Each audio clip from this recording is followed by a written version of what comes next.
Trump is an incredibly unpredictable character. It may be that Putin manages to persuade him to lean more to the Russian side and give up territory that Ukraine's unwilling to give up. And of course, the fact that Zelensky's not there means that the Ukrainian voice is not being heard in the way that the Europeans would have hoped. If the Ukrainian President Volodymyr Zelenskyy is about to arrive in Downing Street for talks with Sir Keir Starmer, it is, of course, ahead of that summit between Trump and Putin in Alaska tomorrow.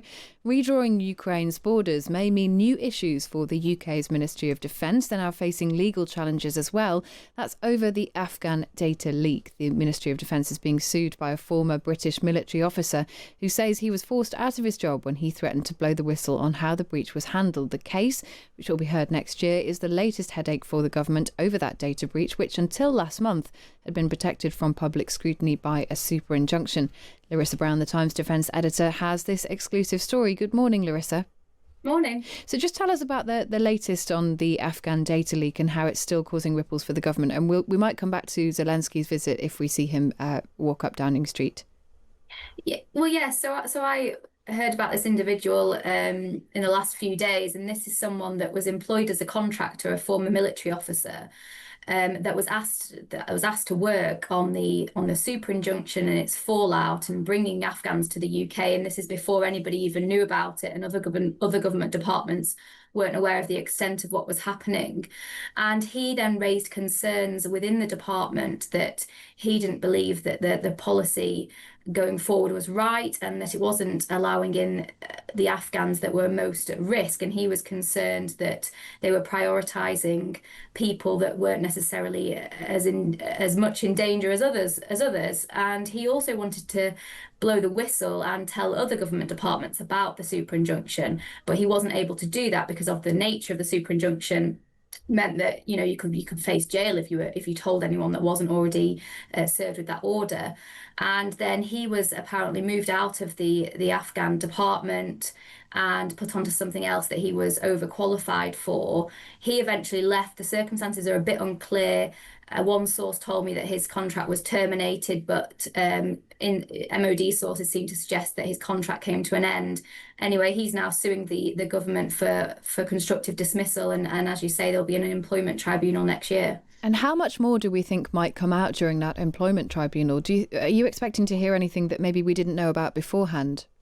I think it'll be really interesting to see what the discussions were over the last couple of years. I mean, I was in court for a lot of this, and there was a lot of stuff that was said in closed hearings, and then there was some stuff that was said in hearings that we were party to, and there were a lot of questions that were unanswered in terms of the policy on who gets to come and who isn't going to come. How have they actually decided who the government believes is most at risk? Who are they leaving behind, and the circumstances in which this all happened, what the individual involved, who has anyone actually taken the fall for this? It doesn't look like anybody at all has been sacked or held accountable for what happened. So there's a lot that could come out of this hearing. I'll be really intrigued to watch it. And will you be allowed to report it, Larisa?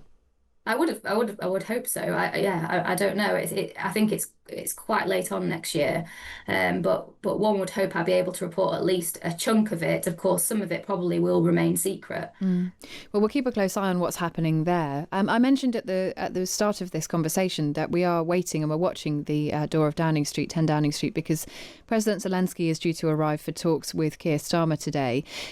Does it feel that there is a bit of a collective sigh of relief after Donald Trump seemed to indicate that he agreed with the European position on these talks, in that a ceasefire is the most important thing now?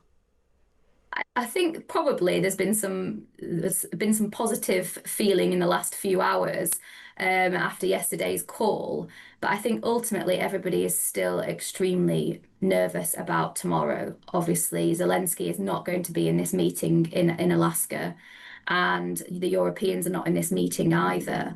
And obviously they've been trying as much as possible to make sure that Trump knows what their red lines are. But who knows what will happen when Trump is in a meeting with just Putin, and Putin could sway his mind either way. And we know that Trump is an incredibly unpredictable character. It may be that Putin manages to persuade him to lean more to the Russian side and give up territory that Ukraine's unwilling to give up. And of course, the fact that Zelensky's not there means that the Ukrainian voice is not being heard in the way that the Europeans would have hoped. And just in terms of that position on territory, we obviously hear what is said in public from the Ukrainian side, which is they will not cede territory and that it would be very difficult politically for Zelensky to do so. We know the Russian position, the maximalist position from Russia.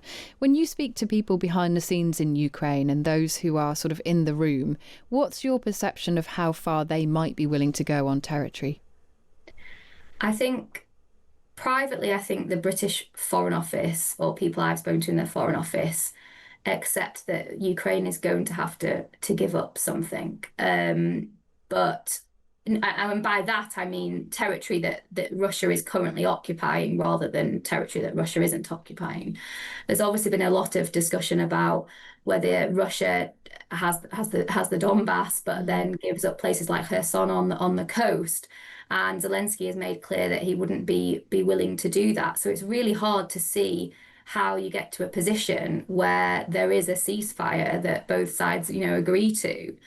And I think that's the problem here. And then actually, if you speak to the military side of this, there is a thought that the only way that you're going to get any improvement for Ukraine and push the Russians out is actually by giving them more equipment, the military equipment that they need to actually push the Russians out. So Putin is forced to the negotiating table.